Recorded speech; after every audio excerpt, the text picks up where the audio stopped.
Hiya buddy, good session yesterday. Hope you found it helpful. Just going to run through a couple of things we talked about during the session. If we look here now at the left hand one, this was kind of your before. Setup was pretty standard, okay? Hands on occasions would get a little bit too far behind the golf ball, and the club face sort of pushed a bit open to the right. Maybe sort of a combination to try to sort of help prevent the snap hooks, but obviously you had both directions going left and right. So ideally speaking, we want to try and get a nice kind of extended line from the left shoulder, left elbow, hands down to the shaft, to the golf ball. So on that right hand one there, you can see nicely positioned there for the shot. But the issue we had there in terms of the swing, as you kind of went back there, not really much lower half or hip turn. Shoulders now very restricted. So from here now, you've almost completed your backswing.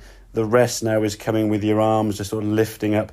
And if your arms then go that far across your chest, they got so much work to get back to the golf ball to try and square up. Added to that movement on the way back with the lack of turn, you can see now here leaning an awful lot onto your left side as you start coming down. So not only are you sort of restricting your backswing length, you're also getting very much ahead of the golf ball. So before you come into impact now, you've actually got past the golf ball. Now you've got to try and sort of back it up and try and help save it. Well, at this point now, you've got your lower half going in this direction, your top half kind of going in this direction.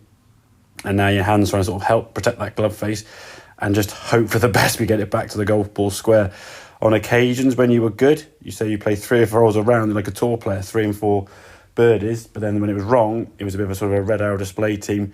Golf balls pinging left and right, high and low, without any real consistency of where the shot's going. So if we go back to that backswing at the top, there we go. Now look on the right hand side, getting the sensation, as I said, that right hip turning around the corner, get this right shoulder turning back, so your arms having to do quite so much work on the way back. You can see here now how much more depth you get with that backswing. That right shoulder now turning behind the back of your head, and the left arm now has kind of gone in a sort of similar-ish position, maybe a little bit further there, but just because there's much more rotation there with your shoulders. If your left arm really squeezes across your chest there, on the way back down, it's got to work so hard to get the club back to the ball square, you'll tend to get quite flippy with that. So get the depth with that shoulder turning. Now as we come back down, you can see the unwinding of your body, your head staying nice and stable. Really good impact position there now from the top there. Just unwinding the torso, the arms have got space and freedom to come down, and we can release the arms and the body through to a nice kind of full follow through. As I say, compared to here now, we get to the top and there's a sort of slide and drag down to that left toe there.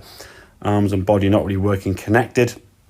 And then sort of trying to hold on to the club face here. Now you see your left elbow quite high, trying to sort of protect the ball from going left. Compared to this one here now, as we sort of swing through, a bit more release there with the arms. The club now with the arms at a sort of similar position. That club's released over your shoulder there and whipping through to a full follow through. So just check that setup on occasions, but main focus now is to get that right side of the body turning out the way on the way back, right hip, right shoulder clearing, just give you a bit more depth and width in the backswing, getting a much better position from the top to deliver that club back down the golf ball, and hopefully some more consistent shots flying to where you want to go. So hope that all makes sense, buddy. Any questions, obviously give me a shout and I will catch up with you soon. Cheers, bud.